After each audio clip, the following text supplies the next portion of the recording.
Hi, ಎಲ್ಲರಿಗೂ ನಮಸ್ಕಾರಗಳು. ನಾವು ಇಂದು ಮಾವಿನಕಾಯಿ ಚಿತ್ರಾನ್ನವನ್ನು ಮಾಡುವ. ಬಾಣಲೆಗೆ ಎಣ್ಣೆ, ಕಡಲೆಬೀಜ, ಕಡಲೆಕಾಳು, ಉದ್ದಿನಬೇಳೆ, ಸಾಸಿವೆ, ಜೀರಿಗೆ, ಕರಿಬೇವು, ಒಣಮೆಣಸು ಹಾಕಿ ಒಗ್ಗರಣೆ ಮಾಡಿ ತೆಗೆದಿಡಿ.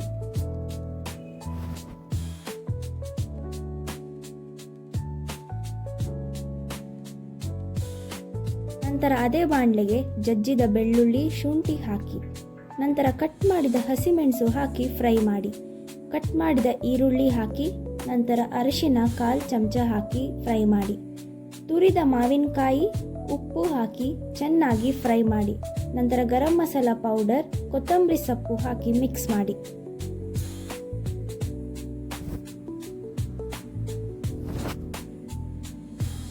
ಮೂರು ಕಪ್ ಆಗುವಷ್ಟು ಅನ್ನ ಹಾಗೂ ತೆಗೆದಿಟ್ಟ ಒಗ್ಗರಣೆ ಹಾಕಿ ಮಿಕ್ಸ್ ಮಾಡಿ.